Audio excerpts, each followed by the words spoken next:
love that song. But let's get going, right? I want to thank you all, and I want to thank especially Melania. She works so hard.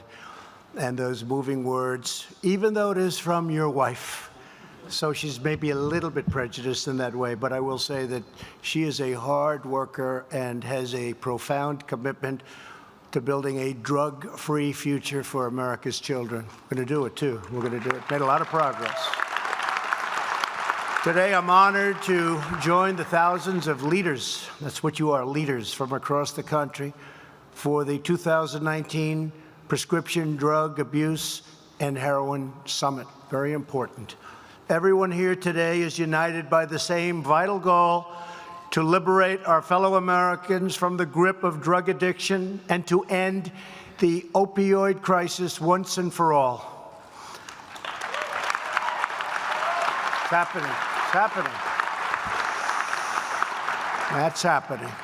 I want to recognize the founder of Operation Unite for his unwavering community service, for his incredible commitment, and to address this critical issue.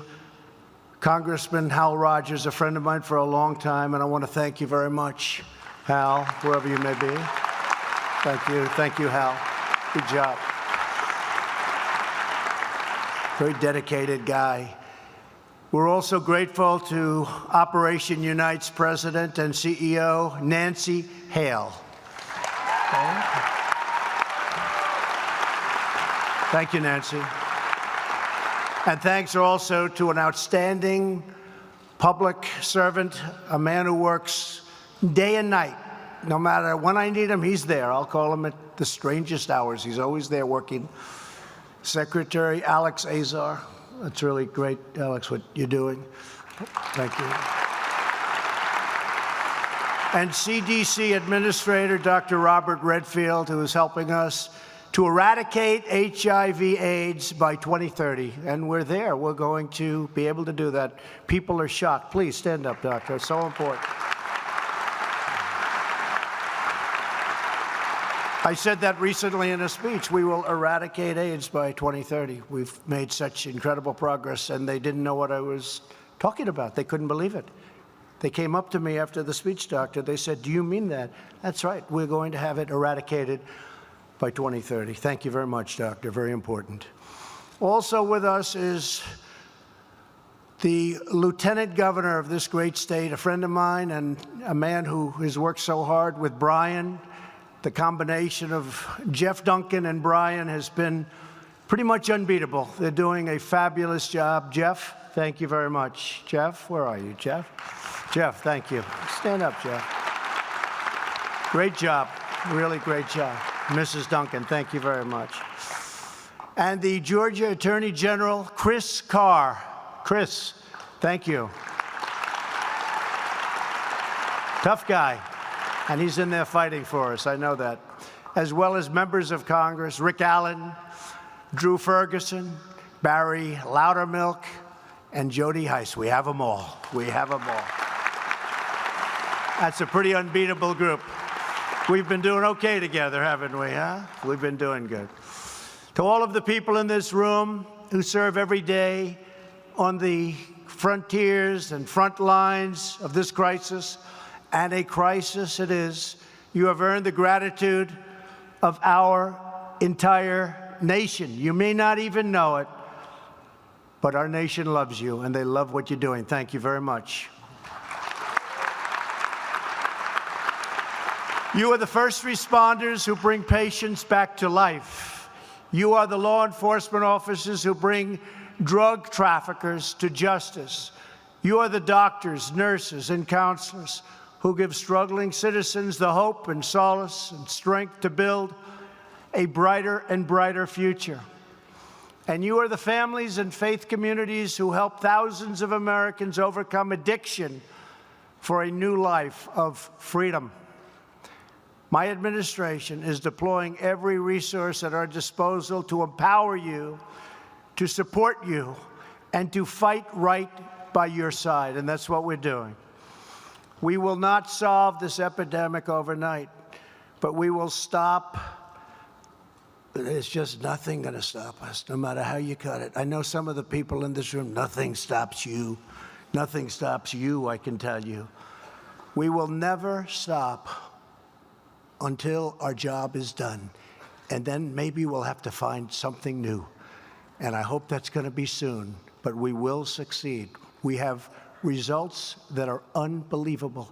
Numbers that I heard 2 weeks ago that I was shocked to hear. We're making tremendous progress. Each year, more than 70,000 precious American lives are lost to the opioid and drug crisis. And in my opinion, the number is much higher than that. To protect all Americans, my administration declared the opioid epidemic a nationwide public health emergency. A big step. Since then, we have secured a record $6 billion in new funding to combat the opioid crisis, and that's the most ever, and we're going for even bigger numbers this year.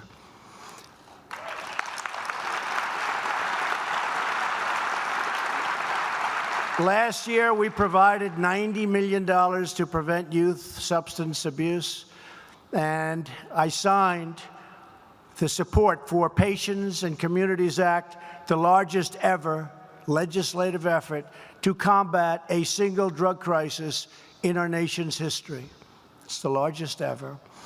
Following the recommendation of my Surgeon General and many others, last year the distribution of the overdose reversing drug naloxone increased by over 1 million units. Pretty amazing stuff. To expand access to treatment, recovery, and other crucial activities and services all throughout our nation, we have given opioid response grants to states totaling a record $2 billion. We are now allowing states to use Medicaid funds to pay for residential treatment facilities, and they're being built all over the country. In my first year in office, the number of patients receiving medication-assisted treatment at community health centers increased by 64%. No other president did that. No other president. We have no choice. We have no choice. We passed the CRIB Act to expand treatment for mothers and their babies who are born physically dependent on opioids. For our nation's veterans, we are improving pain management with over 43,000 fewer veterans on opioids since January 2017. Think of that, 43,000. 23,000. And by the way, for the veterans, 45 years they've been trying to get it. As you know, just recently, I signed Veterans Choice, where a veteran can go, and if the wait is going to be days or weeks or months, which it used to be, they go out and see a private doctor. Take immediate care. We pay for it. We take care of it. And it's been an incredible, it's new, and it's been incredible, the difference it's made. And just months ago, I signed bipartisan criminal justice reform into law. Among other critical changes, the First Step Act provides addiction treatment to Americans in prison. And I'm pleased to report that in just 4 months, more than 16,000 inmates are participating in new drug treatment.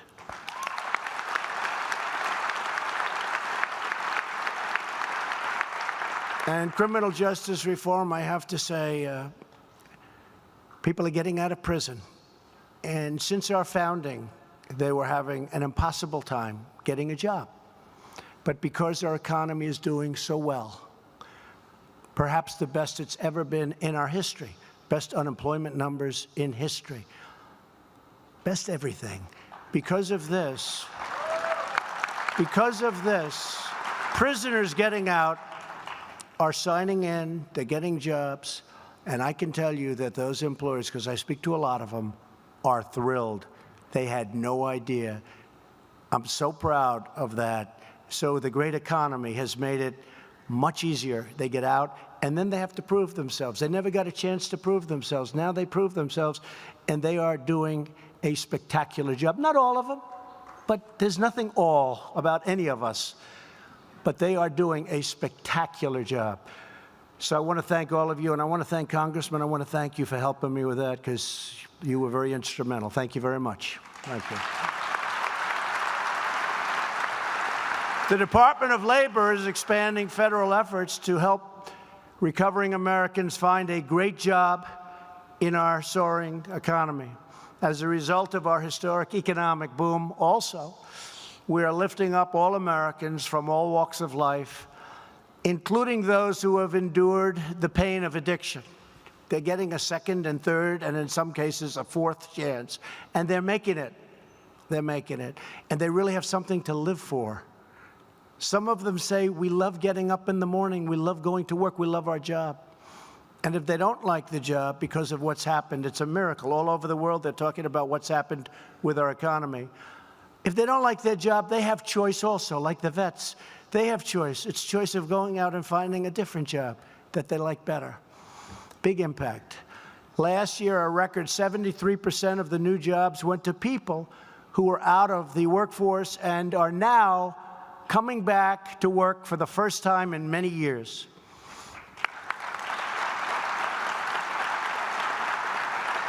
And these newly employed citizens are joining 5.5 million more workers who have found jobs since the election, driving our national unemployment rate to its lowest level in 51 years. And as you know, and you've heard me say it, African-American unemployment lowest in the history of our country. Asian-American unemployment lowest in the history of our country. Hispanic-American unemployment lowest in the history of our country. People that graduate without a high school diploma, it's a big group, lowest in the history of our country. Women, sorry, lowest in 61 years. But we'll soon have the record. We will soon have the record. We're going to have that record, too. We're all Americans. We are all one family, and we know that we are the strongest when no one is left behind. My administration is committed to ensuring that every citizen can live with dignity and purpose and proudly pursue the American dream. Critical to this effort is my administration's strong support for faith-based initiatives.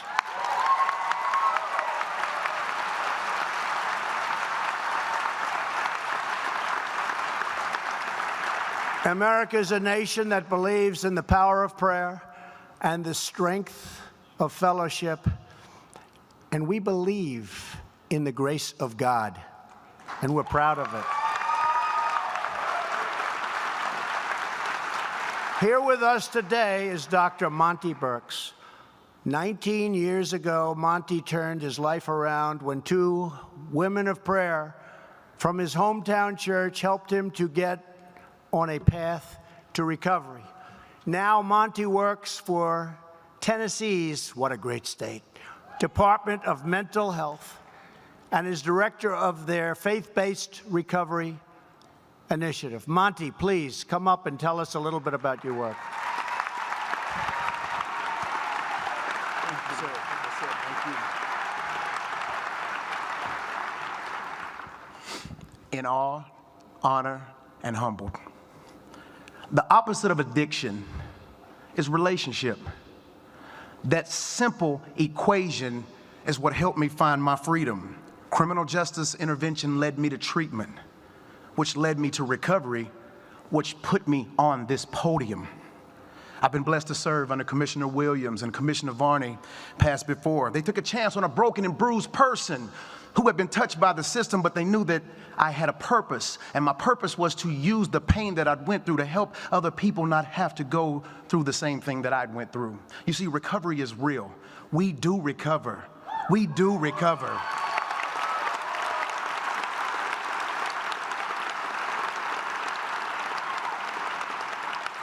To me, The paradigm shifts with the faith community. Our Governor, Bill Lee, supports the faith-based community being the catalyst to change, to control the narrative, to explain how people in recovery can come back and be fruitful and change the paradigm themselves in their own communities.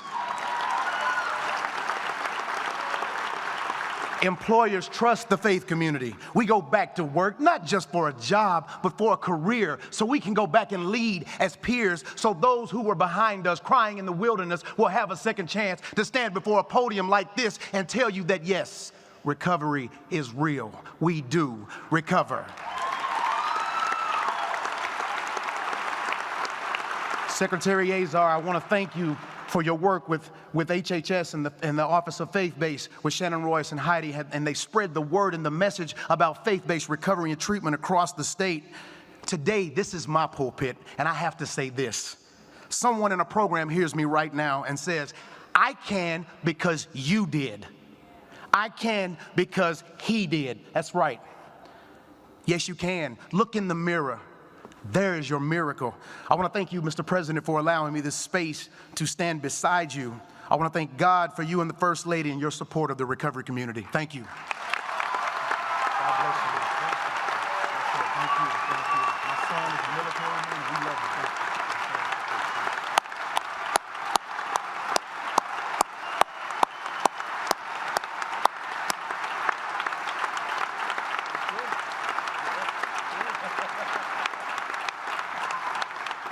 That's great, Monty. And I had this beautiful speech written down on his iPhone. This is the new way of doing it. And he never looked at it once. That's a pretty good job. Thank you very much, Monty. Appreciate it. Fantastic. My administration has also embarked on an unprecedented effort to shut down online criminal networks, crack down on illegal international shipments, and stop the deadly flow of drugs into our country. In the past 2 years, Customs and Border Protection seizures of meth and cocaine and heroin and fentanyl at the southern border are up 45% and going up much higher. We are seizing it all over. You probably saw the numbers today.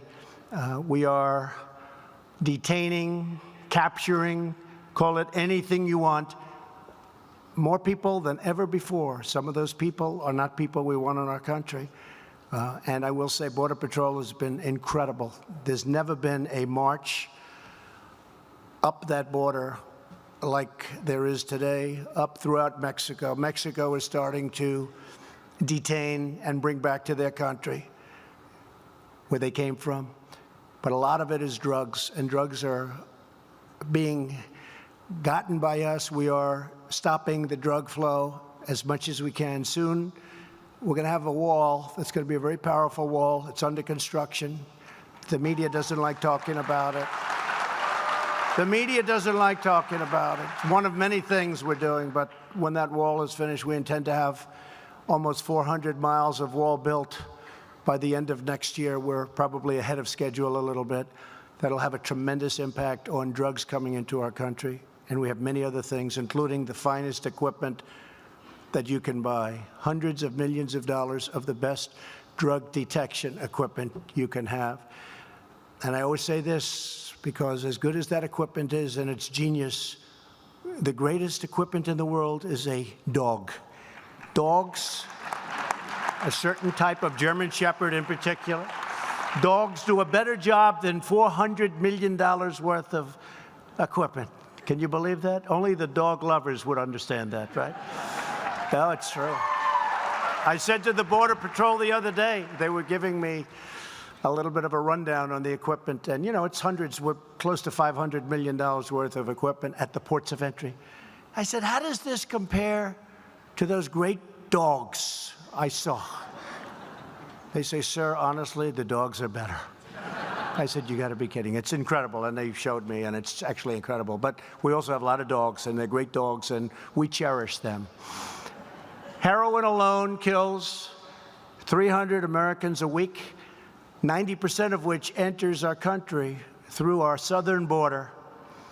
We're doing everything to empower ourselves so that we can keep this poison out of our communities. and away from our children. You're going to see some very, very big differences in the coming months. We're capturing people that you wouldn't believe. And if you remember when I announced that famous run, when I came down, I'm sure nobody saw this, when I came down the escalator with Melania in her white dress. I don't think anybody saw that. But I made a very strong statement about the border. And I was criticized. They said, oh, it's not that bad. Well, let me tell you, that statement was peanuts compared to reality. Peanuts. It was small time compared to reality. But we are confronting reality and confronting the grave security and humanitarian crisis on our southern border. And that's why I've declared a national emergency, which is exactly what it is.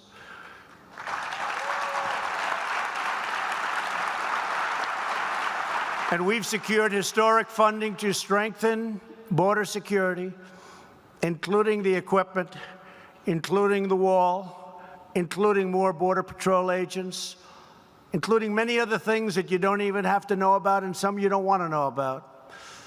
Congress must also act to fix, however, our horrible, obsolete, weak, pathetic immigration laws. We could solve the entire problem. I say 45 minutes, but it could go a lot quicker than that. Let's bring it down to 15 minutes. If the Democrats would agree to do certain basic common sense things with respect to our laws. And I do think that there's pressure being put on them, and I think that some of them really do want to do the right thing. I've spoken to some recently, and you might be surprised at what's going to happen, but they see what's going on at the border. It's very easy to see. And they're seeing the drugs, and they're seeing the human trafficking. The human trafficking it's like never before in our history. And this is a world problem, and it's happening all over the world. But for us, it's through the southern border. Today, we're grateful to be joined by Virginia State Police Senior Special Agent Tom Murphy, who has been chasing down drug traffickers for decades. In recent years, he has seen a surge of cheap heroin being trafficked from Mexico, which is now being laced with ultra-lethal fentanyl. Tragically, a year and a half ago, Special Agent Murphy's own son died from an overdose of this kind of deadly drug, and it is deadly. Special Agent Murphy, America's heart breaks for you and for all of the families that have suffered so needlessly. No other family should have to experience the pain and the sorrow that you've endured. Would you please come up to say a few words? Please, Special Agent. Thank you.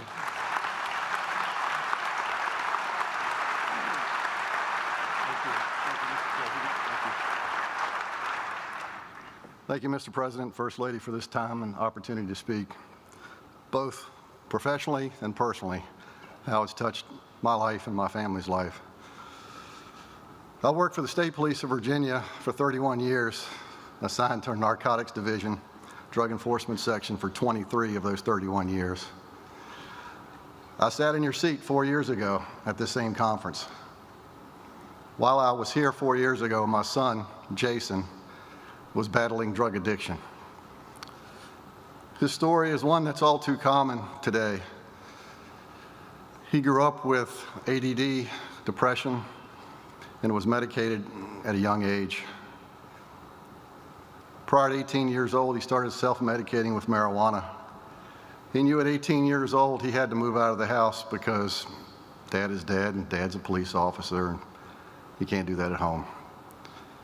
On his 18th birthday, on the day he turned 18, he moved out of our home. He would later tell me it's the worst decision he's ever made in his life. When he did so, about a year or two later, he had a work-related injury where he severed 4 fingers from his hand. He was introduced to opioids, which was my greatest fear. I would see him around town, and my wife, and could see his physical decline. He'd been arrested a couple of times for possession and distribution to continue his habit.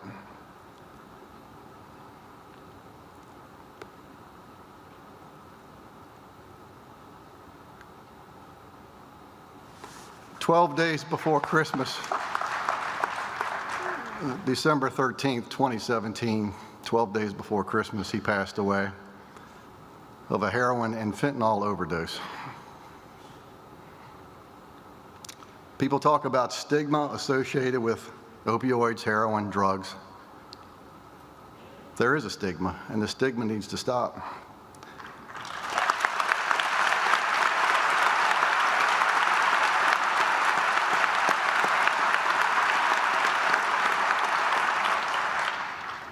If you want to think about stigma, think about a family that's been through it, professionally and personally. And my family has. And that's only one family of 70,000 in 2017 who lost a loved one because of opioids and heroin. The stigma needs to stop. You need to share your story. I wear 2 bracelets every day since my son's death. On my right wrist is a purple bracelet to honor those who have fallen for drug overdose, has his name on it, and date of birth and date of death. On my left wrist, I have 2, thin blue line. And I've got another one that simply states, every overdose is someone's child. Don't judge, educate.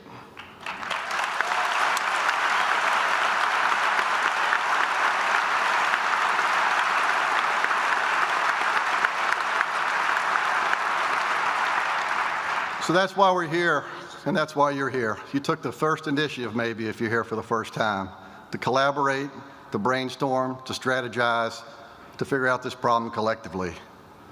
But the message I want to convey today is, don't judge. There's 70,000 different stories that happened in 2017. You heard my son. His name was Matthew Jason Murphy. Thank you.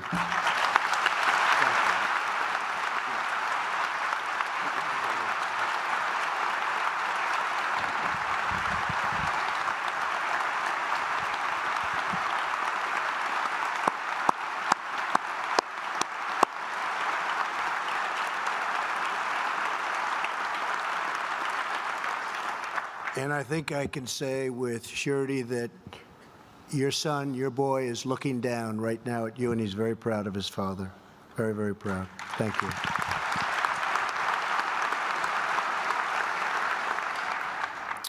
We are making great progress to stop fentanyl from coming into our communities as a result of my negotiations with President Xi of China, doing a very big trade deal.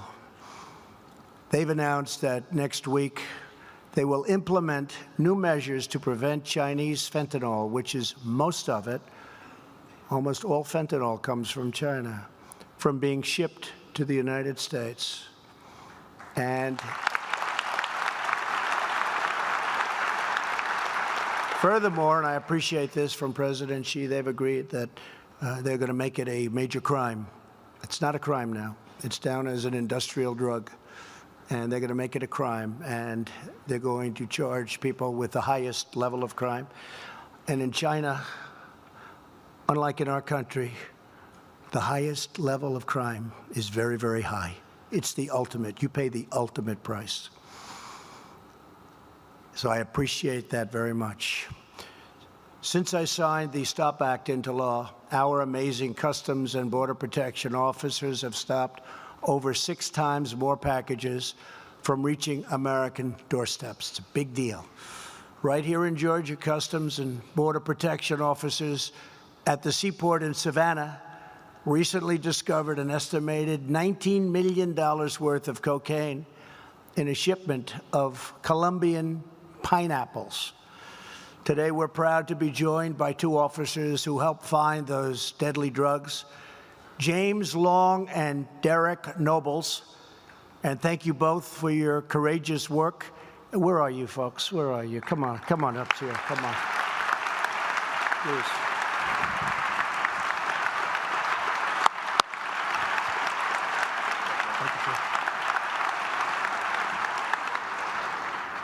Well, thank you, Mr. President. Thank you all. for having us here, first of all. And again, thank you for all your support. It's been a long road, and we're glad to have the president behind us. We're glad to have you all behind us on the law enforcement side and the community itself, because you all are our biggest help with finding this. It's like finding a needle in the haystack on most days. But again, thank you all every day for your support. Thank you. Thank you. Thank you, sir. You want to say something? I'm good. Thank you, sir. Did a good job. Thank you both very much. Great job. So many incredible people that I've met doing exactly what you're doing. To all of the Customs and Border Protection officers, DEA agents, and state and local law enforcement that are here today, we love you, we support you, and we are with you all the way, all the way.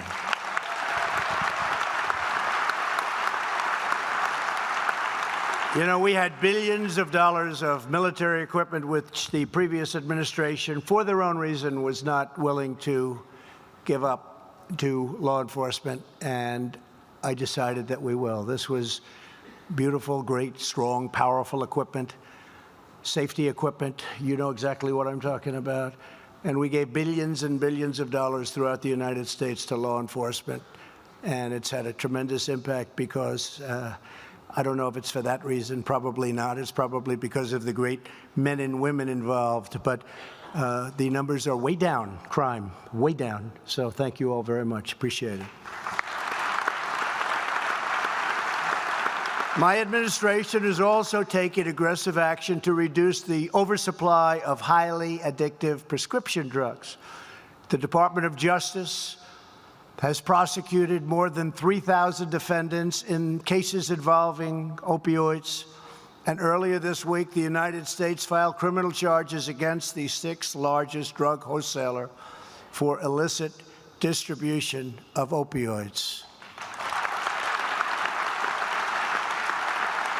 Because we are holding Big Pharma accountable. They should be accountable.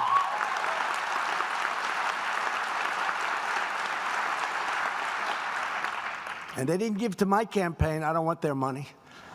They gave to a lot of other campaigns. That's a problem. But we are holding them. I couldn't care less.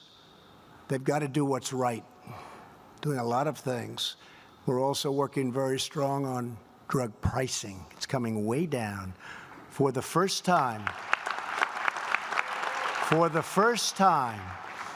in 54 years, drug prices went down this year. They went down a little below even. That's a big thing. First time in 54 years, and I give great credit to you, Alex, for that, you and your whole group of wonderful people. Alex was a very, very successful executive at one of the biggest of the companies, and he understood the system better than anybody, and we're lucky to have him. He has done an incredible job. Thank you very much. Many drug companies are giving European countries a better deal than they give their own country, and that has to stop. We've already informed them that's stopping. We are making sure that our great seniors on Medicare will share in the discounts given to other countries. And you know what that means. The sophisticates out there that do this for a living, you know exactly, it's a big deal. It sounds like big deal, but it really is a big deal. At long last, we're stopping the drug companies in foreign countries from rigging the system. I know all about the rigging the system because I had the system rigged on me. I think you know what I'm talking about. Unfortunately, that will be your soundbite tonight, but that's okay. The system was rigged. But the rigging the system against our great seniors, and to help doctors and scientists develop non-addictive painkillers, we have nearly doubled funding for opioid and pain research. Thank you very much, doctor. Come on, stand. He gives away more money than any human being on earth. Thank you.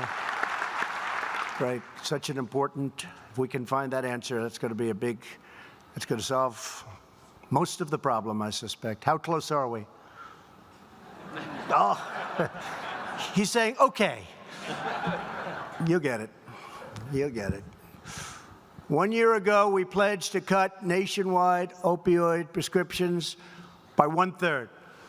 Already during my time in office, we have reduced the total amount of opioid prescribed by 34%. That's a pretty amazing number.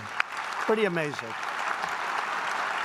And I'm glad to report today that drug overdose deaths are down in the various states that we polled and checked, the ones hardest hit by the opioid crisis: New Hampshire, West Virginia, Iowa, Pennsylvania, and Ohio.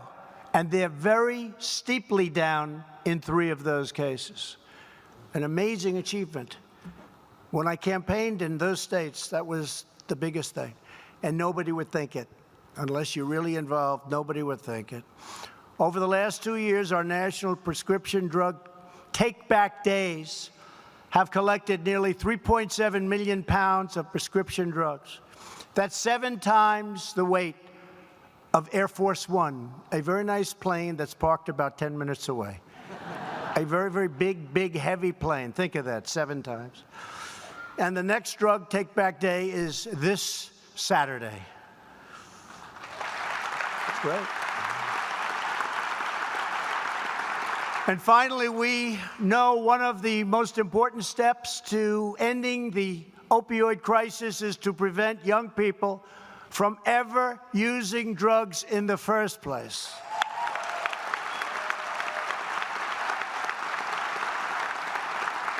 Our massive public awareness campaign about the horrific suffering that drugs inflict has already reached 58% of young Americans. Where's Kellyanne? Kellyanne, stand up. Kellyanne Conway. She's done a great job. I keep saying, Kellyanne, where are those ads? Because, you know, if you do it properly, and we've had some great ones, great ads, young people looking at these ads, they won't start. I think in many ways, you don't see the result for 4 or 5 years, but in many ways, that's one of the most important things we can be doing. So we're doing that, and we're spending a lot of money on that. I think it's very important. When they look out and somebody comes to them and wants to sell them drugs, and they start thinking about what they just saw on television or wherever they may have seen it, it's going to be a little harder for them to make that sale, and that's okay with me. It's the way we want it. And I'm very encouraged that in my first year in office, the National Survey on Drug Use and Health reported that 100,000 fewer teens started abusing prescription painkillers. 100,000. Here with us today is Alex Ellswick and his mom, wonderful mom, Shelley. As a young adult, Alex overcame addiction and is now with his mom. They founded an organization to help families in crisis. Alex and Shelley, would you please come up and share your story? Thank you. Please.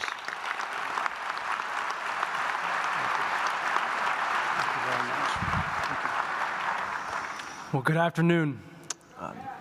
Go Cats. My name is Alex Ellswick, and I'm a person in long-term recovery.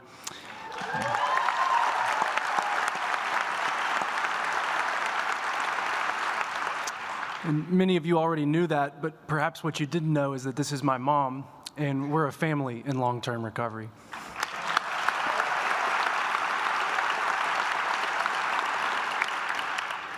And I could tell you all about how my addiction was Groundhog Day in hell, lived over and over and over again, but we've heard enough of death and destruction for a few years now.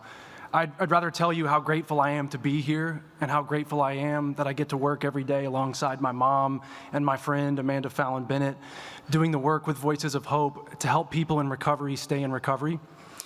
And I'd like to use this time to say a big thank you to every single individual in this room who works tirelessly every day to improve the lives of people like me. Because Monty said it best, we do recover, and we recover together.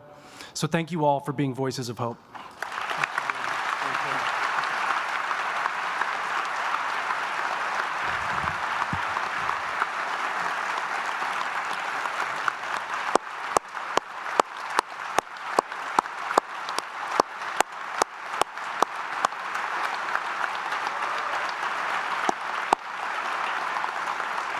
And thank you both.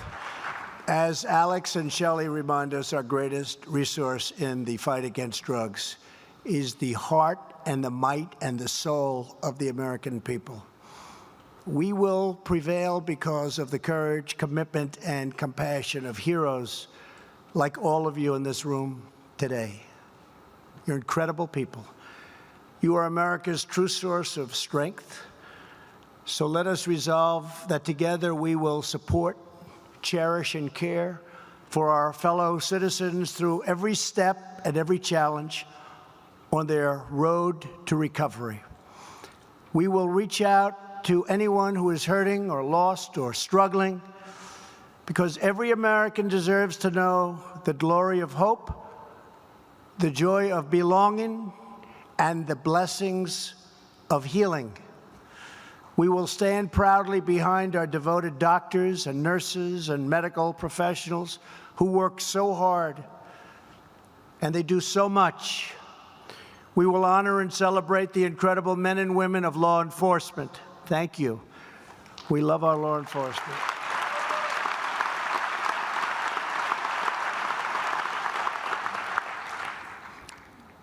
I don't know if you know it, but over the last 2.5 years, law enforcement has become hot. They're having a little problem, right? But they're hot. People are loving their law enforcement more than ever before because we respect you. At the highest level, we respect you.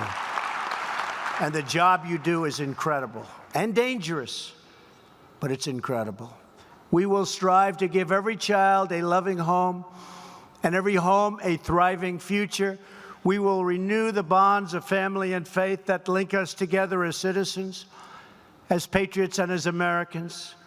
We will not let up, we will not give in, and we will never, ever give up on saving American lives. We will end this terrible menace. We will smash the grip of addiction. We will make our cities safe, our communities strong, and our future brighter than ever before. As one united nations, we will work, we will pray, and we will fight for the day when every family across our land can live in a drug-free America. Thank you, God bless you, and God bless the United States of America. Thank you. Thank you.